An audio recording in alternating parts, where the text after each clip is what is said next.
My sister gave birth to her first child 2 months ago and named her Olivia. The name Olivia has a bit of history with our family. To make a long story short, I was bullied by a girl named Olivia for years.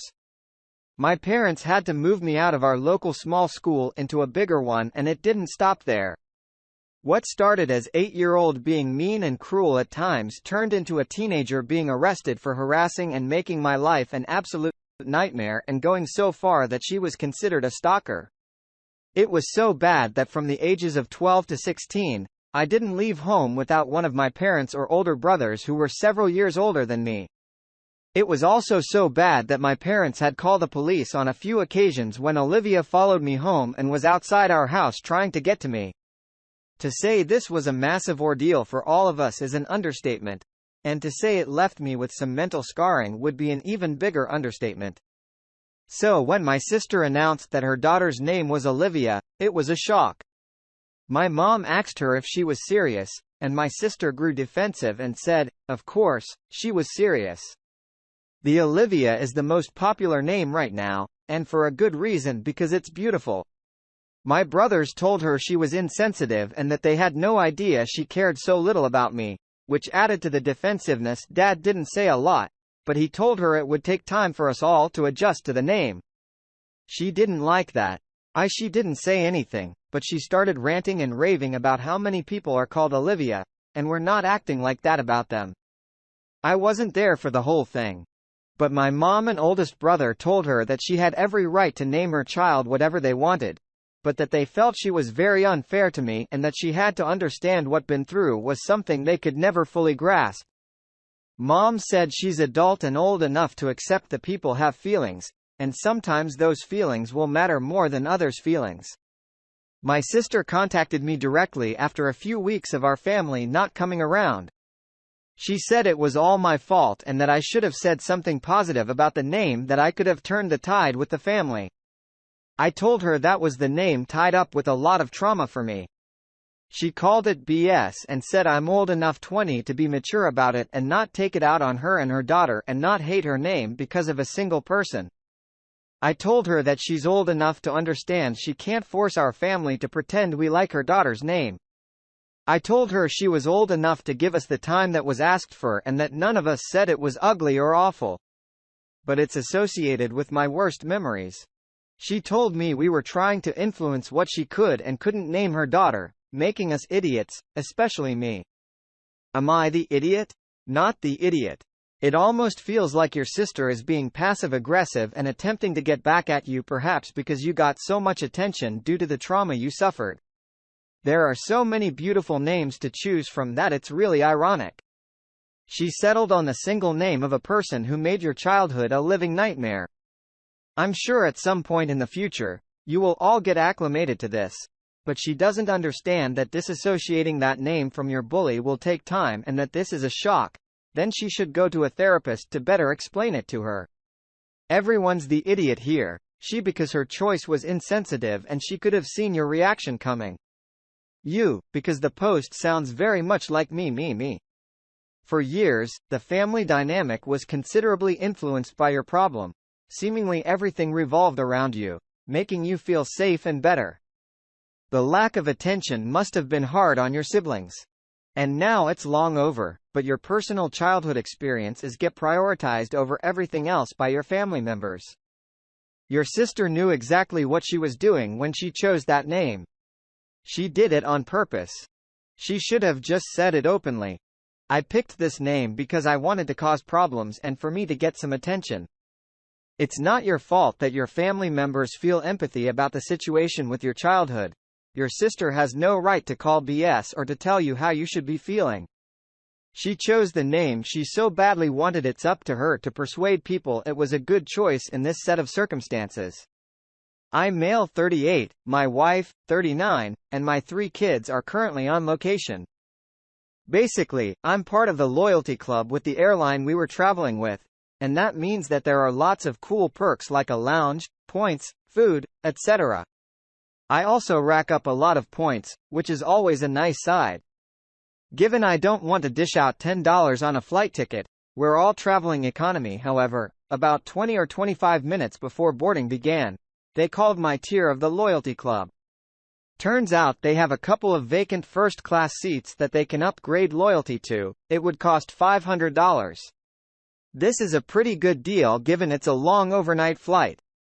Luckily, I could also use some points, so I only paid about $150 for what is a massively better flight experience. They issued the ticket and everything. When I told my wife, she was very unhappy. She controlled it as we were in an airport, but I could tell. She said it was very bad that I didn't ask her first, and it would be too hard to manage 3 kids under 10 and one as an infant by herself. I went back to the desk to see if it could be changed back, and they said it wasn't possible. We've landed now, and my wife refuses to talk to me and says we need a serious discussion. So am I the idiot for flying first class? Dude, you are the idiot. You abandoned your wife with 3 kids. 1, just a baby. Also, you could be more comfortable. You owe her at the very least an upgraded seat by herself on the trip home while you deal with the 3 kids in coach. What a selfish jerk. Mommy, I need to go pee. Okay, honey. You'll need to wait because I'm feeding the baby and Dad's not here like he was supposed to be, or kids or wife. Op paid money to contribute to their misery. I can't believe Op proceeded to sit in first class the entire overnight flight. If you can't afford to put your whole family in first class, you can't afford to fly first class. I would seriously consider divorce over their peak selfish, inconsiderate behavior. It wasn't even a free upgrade. He actually paid money above and beyond their original flight cost to abandon his family. Given that it sounds like you fly and enjoy perks often, why don't you get the first-class ticket for your wife rather than yourself? You had the opportunity to give her an amazing gift for a very good price. And obviously, it would have been no problem for you to handle the kids by yourself back in the economy. My family, toddler twins, and my wife, Susan, 23, and I, 24 male, were invited my parents' house a family dinner along with my other siblings and their families. That includes my older brother, Max, 26, his wife, Megan, 24, and my sister Chloe, 30, her wife, Bella, 28, and their daughter, Ava, kindergarten. Chloe has always been my parents' favorite. They only cared about her achievements, her success, and her ambitions in life because they clearly reflected their own interests. They always ignored Max and I. Now they're doing the same with Chloe's daughter, Ava. Chloe did everything and was good at everything she did. She always got straight A's. She was the captain of her school swim team and my parents didn't miss any of her competitions. They never showed up for my or Max's soccer games. They didn't show up when we graduated college. They threw an entire party for Chloe when she started and finished law school. They didn't care when I started my own business, but they threw another huge dinner party for when Chloe began to work. They didn't care about or necessarily treat my wife or Max's wife like family when we first brought them home. There was no huge wedding for us, but they really went into Bella from day one because I quote, she made their daughters so happy. And they throw a huge wedding party for them. They still treat Bella differently. I try to visit my parents or help them out with errands. I tried to get my kids and parents together on multiple occasions. However, somehow, it all stays under Chloe's shadow. The same thing goes for our kids. Haver has a room in my parents' home. They got her a horse to ride when she's a bit older, and they adore her to the moon and back. The same can't be said about any of us. So while we were having dinner, Dad asked about Chloe's job. She's a lawyer like him. So they had this lengthy conversation about how amazing Chloe was at work and how Dad hoped Chloe would take over his role at the firm one day. After the conversation, I asked that if you would like to know about Max's in my career too. He said, sure. The conversation lasted 10 seconds for each of us. So I told Chloe, as she could see by the conversation, she was always the favorite child. She denied it, of course, but I said it's always been this way. Chloe asked me to elaborate. I told her all the things I said here. The part where I may be the idea is that our traditional parents even came to terms with her being gay. While if Max or I were gay, it would never be accepted this way. This escalated to an argument ending with Chloe and Bella leaving with Ava and our parents angry at Max and me. My parents think I'm a monster. I, however, think it needed to be said. Am I the idiot? You are the idiot because of time, place, and context. You came across as someone who wasn't getting the attention they wanted and decided to drag your sister to prove a point. I feel for you, I actually do, but there was no argument to warrant this. No one was up in arms.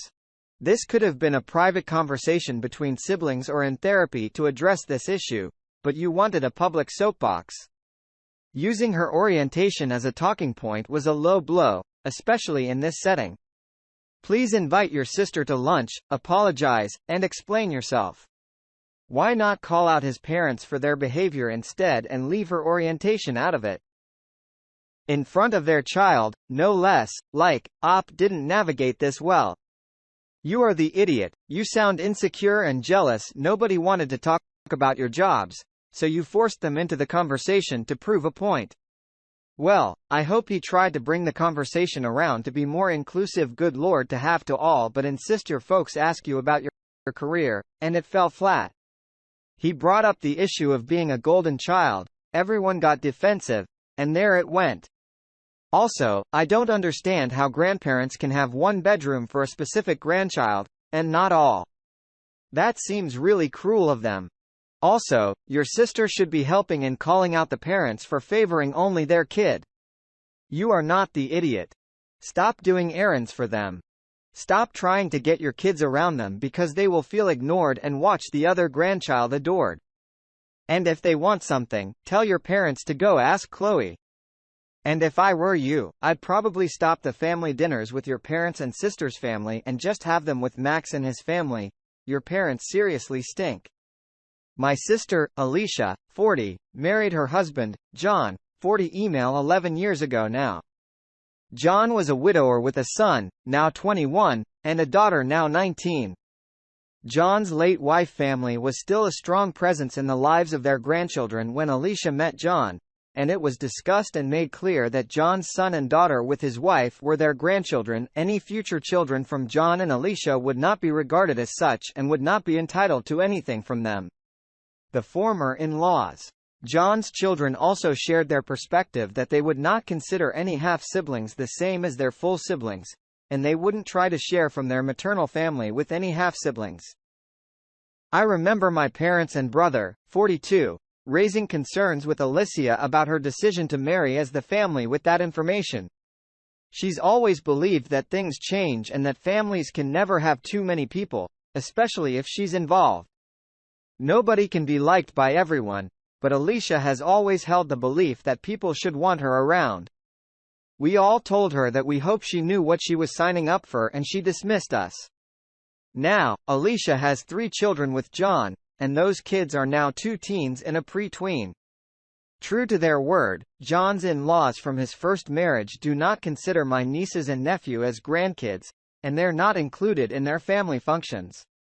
And John's older children have next to no relationship with their half-siblings.